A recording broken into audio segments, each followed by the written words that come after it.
एक ऐसे स्पेस की कल्पना करो जो इतना पावरफुल है कि लाइट भी उसकी पकड़ से बाहर नहीं निकल सकती।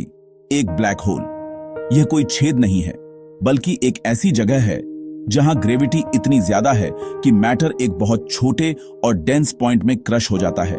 कल्पना करो कि हमारा सूरज कई गुना बड़ा है, जिसे एक शहर से भी छोटी जगह में दबा दिया गया है। ब्लैक होल स्पेस टाइम के फैब्रिक को मोड़ देते हैं, जो भी उनके करीब आता है उसे अंदर खींच लेते हैं।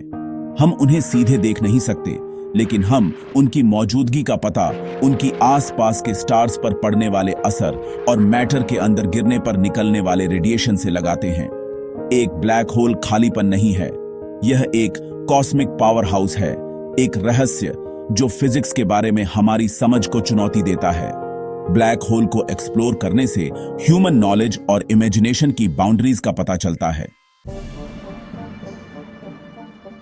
ब्लैक होल बड़े स्टार्स के वायलेंट डेथ से पैदा होते हैं।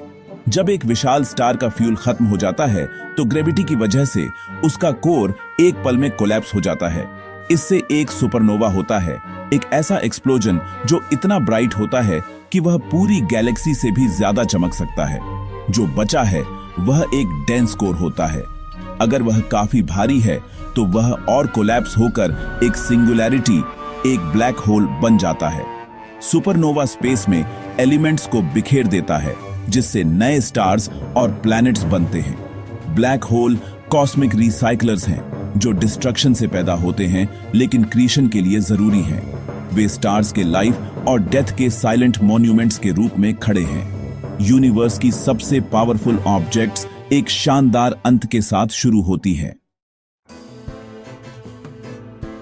हर ब्लैक होल एक इनविजिबल बाउंड्री से घिरा होता है, इवेंट होराइजन। यह नो रिटर्न का पॉइंट है। एक बार पार करने के बाद कुछ भी बच नहीं पाता, लाइट भी नहीं। इवेंट होराइजन का साइज ब्लैक होल के मास पर डिपेंड करता है, जिसे श्वार्ज़चिल्ड रेडियस से डिफाइन किया जाता है। अगर आप सूरज को सिर्फ 3 किलोमीटर चौड़े एक स्फीयर में कंप्रेस करते तो वह एक ब्लैक होल बन जाता। लाइट और मैटर जो इस बाउंड्री को पार करते हैं वे हमेशा के लिए यूनिवर्स से गायब हो जाते हैं।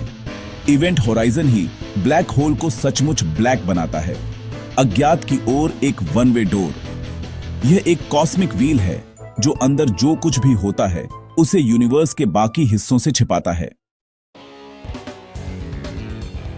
साइंस फिक्शन ब्लैक होल को जीवंत करता है और इंटरस्टेलर का गार्गेंटुआ इसका एक बेहतरीन उदाहरण है। रियल फिजिक्स के साथ बनाया गया गार्गेंटुआ की घूमती हुई एक्रीशन डिस्क और मुड़ी हुई लाइट दिखाती है कि ग्रेविटी कैसे रियलिटी को मोड़ती है। फिल्म के एस्ट्रोनॉट्स इवेंट होराइजन के पास सब कुछ दांव पर लगा देते हैं। ब्लैक होल की ग्रेविटी का इस्तेमाल एक साहसिक स्लिंगशॉट पैंतरेबाजी के लिए करते हैं। गार्गेंटुआ के विजुअल्स इवेंट होराइजन के एब्स्ट्रैक्ट कॉन्सेप्ट को रियल और तुरंत महसूस कराते हैं। एक्रीशन डिस्क की लाइट ग्रेविटी से मुड़कर ब्लैक होल के ऊपर घूमती है, एक रियल इफेक्ट जिसे ग्रेविटेशनल लेंसिंग कहते हैं। इंटरस्टेलर कॉम्प्लेक्स साइंस को लुभावने स्पेक्टेकल में बदल देता है, जिससे ब्लैक होल डरावने और सुंदर दोनों लगते हैं। यह एक सिनेमैटिक जर्नी है जो यूनिवर्स के बारे में विस्मय और क्यूरियोसिटी को इंस्पायर करती है। आइंस्टीन की रिलेटिविटी की थ्योरी बताती है कि टाइम को खुद ग्रेविटी से स्ट्रेच किया जा सकता है, एक फिनोमेना जिसे टाइम डायल्यूशन कहते हैं। एक ब्लैक होल के पास ग्रेविटी इतनी स्ट्रॉन्ग होती है कि टाइम दूर की तुलना में नाटकीय रूप से धीमा हो जाता है। इंटरस्टेलर इसे मिलर के प्लैनेट के साथ दिखाता है। उसकी सतह पर 1 घंटा ऑर्बिट में 7 साल के बराबर है।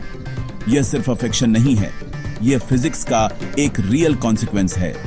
आप ब्लैक होल के जितने करीब होंगे, आपके लिए टाइम उतना ही धीमा चलेगा। फिल्म का चित्रण टाइम डायल्यूशन को पर्सनल और अर्जेंट बनाता है, क्योंकि ब्लैक होल के पास खोया हुआ हर मिनट कहीं और ईयरों बीतने का मतलब है। यूनिवर्स के सबसे एक्सट्रीम एनवायरनमेंट्स में टाइम फ्लेक्सिबल होता है, जो ग्रेविटी की अपार शक्ति से आकार लेता है। ब्लैक होल हमें याद दिलाते हैं कि रियलिटी हमारी कल्पना से भी ज्यादा अजीब है।